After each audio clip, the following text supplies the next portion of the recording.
Unity and support, two things Iran's president-elect is calling for after his victory was announced just hours ago. Reformist Masoud Pezeshkian beat ultra-conservative Saeed Jalili by almost 3 million votes. Pezeshkian was the only moderate candidate allowed to run after Iran's Guardian Council banned dozens of others from even entering the race. The election was held after a helicopter crash that killed previous President Ibrahim Raisi in May.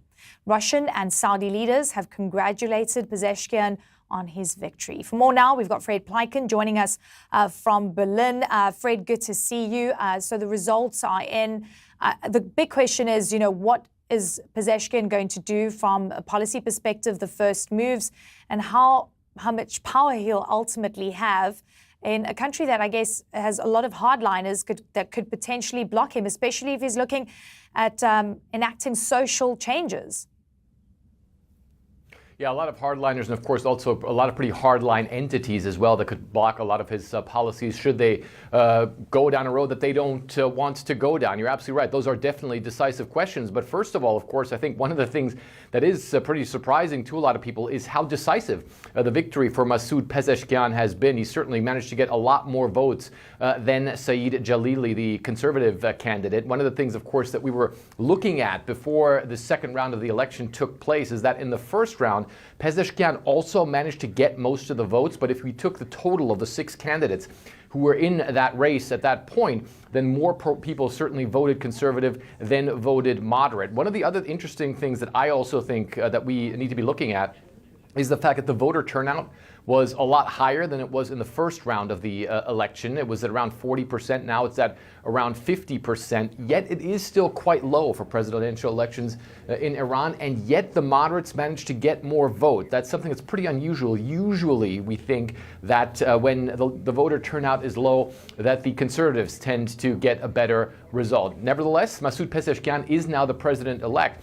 And one of the things, of course, that he wants is better relations with countries in the region and better relations with the West as well. And he wants all the Iranians to latch onto that. He put out a pretty interesting tweet. I want to read to you some of it. He said, "Dear people of Iran, the elections are over, and this is just the beginning of our support/work. The difficult path ahead of us all will not be paved except with your support, empathy, and trust. I extend my hand to you and swear my dignity." So he certainly is thanking his supporters, but also trying to get those who did not vote for him on board as well. But you're absolutely right. The president in Iran does have a considerable amount of power, but of course all of that power rests within the system of the Islamic Republic, where of course anything that happens there needs to be signed off on by the supreme leader and of course by the strong military entities like, for instance, the Islamic Revolutionary Guard Corps as well, Eleni.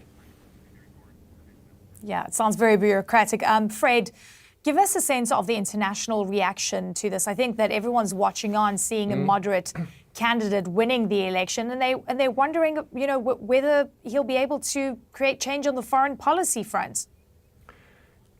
You know what, and I think one of the interesting things about that as well is, of course, right now, Iran really has a huge role if you look at the Middle East, but not just yet. For instance, Iranian relations with Russia, with Vladimir Putin, have really peaked over the last couple of months. Iran is very important to Russia and, of course, also to Vladimir Putin's war efforts in Ukraine as well. So certainly a lot of countries are looking at this, and I think it's quite interesting to see who has congratulated Masoud Pezeshkian already.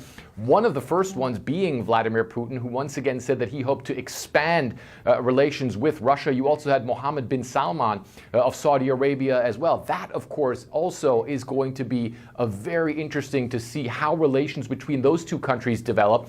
We have seen a bit of a détente recently between Saudi Arabia and Iran. That was something that also happened under the Raisi government, and certainly something where we expect that might continue as well. We haven't yet heard much of is in the way of Western reactions to this. Western leaders possibly congratulating Pezeshkian as well, but definitely right now, with all the turmoil that's going on in the Middle East, with all the turmoil that's going on in Europe as well, with the war going on in Ukraine, it's going to be very interesting to see where the chips fall.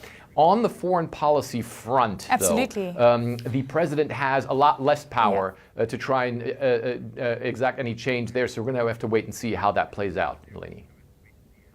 Yeah, it's so important, just like what kind of relationship the world can have with Iran's new president and how much power he actually has.